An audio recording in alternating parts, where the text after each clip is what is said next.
کمې زنانه چې د خاوند نه د طلاق مطالبې کوي چې خاوند د ماله طلاق راکا امام الانبیا جمله وفرمایله د ځان نه نه وایم او د عام کتاب نه نه وایم نبی اسلام جمله وفرمایله کومه ښځه چې خاوند ته ووایي چې خاونده ماله طلاق راکا غوښتې م ترې نه دی د طلاق مطالبه یې ورکړه ورکړې م نه دی مطالبه یې د طلاق وکړه زما پیغمبر جمله وفرمایله سنو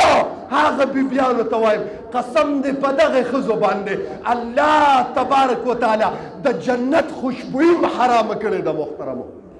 کمې ښځې چې په ګپ کې م خاوند ته ووایي چې خاوند د ماله طلاق راکه الله به پې باندې د جنت خوشبویي م حرامه کړي محترمو هغه خویندو میندو ته وایم چې په ګپ کې م خاوند ته ونه وایي چې ما پرېږده او ماله طلاق راکه بله د یو کس دکان ته راغی دواخانې ته یو ورور م ورسره و ښځې له مې وې طلاق ورکړي دي د 9 میاشتو ماشوم دی را سره مور ښځې سره مې قسم دې قاضي په دکان کې چې کوم جړل کومې چغې والې زما دواخانه اوس سره څه وکړمه مې طلاقه در باندې 3 طلاقې مې وي 2 مې ویلې دي مې میلو که فتوا داسې نشم درکولی مې میلو که کور والی ته دی مې رښتیا کور والی م غږ نه کوه اوس دا شرم دی محترم و عظیم بعضې خلک محترم و طلاقې ښځې ساتي زه ویم طلاقې نه زناګانې کې ستا کور د زناګانو نه ډک دی کردار او اخلاق دې دومره بد دي چې د خولې نه دې په بعضې جملو کې یو کرت 2 کرت زندګۍ کې د 3 طلاقه وځي دغه طلاق شده زناکاره ښځه ته ساتي او تم زنا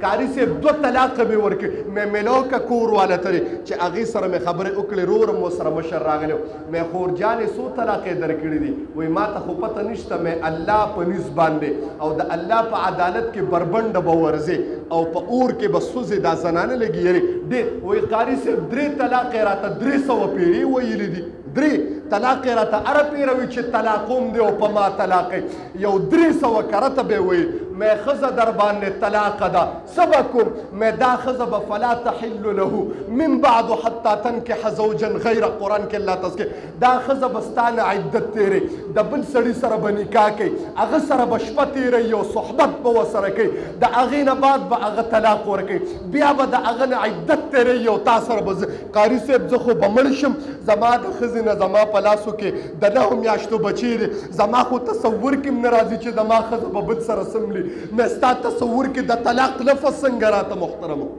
زما تصور کې م دا نه راځي چې زما ښځه به بل سره سملي ای محترمو ولې ته ښځې ته بد الفاظ وایي قسم دی چې په دکان کې کومې چغې والې مې خلک خبرې ماته وي زه خو غرق شوم مې غرق خو هله شوې چې د خولې نه دې غول دوړولې دي دا الفاظ تاسم خپله زندګي خو دې برباده کړه د یو تور سرې زندګي دې یو خاندان نه 2 خاندانونه دې وشرمول که ته پوهېږې کردار داسې او یو بله جمله وایم امام الانبیا جناب محمد رسول الله صلی الله علیه وسلم مبارک یو جمله فرمایله وی ابغض الحلال عند الله الطلاق د الله په نس باندې په حلالو څیزونو کې د ټولو نه بد شي الله ته چې حلالم دی چې د ښځې خاوند خپلو کې نه لګي دی به یو بل له طلاق ورکړي جدایي دغه وخت کې دا طلاق حلال دی خو الله وی په حلالو کې راته مبغوض ترین شي الطلاق دا طلاق دی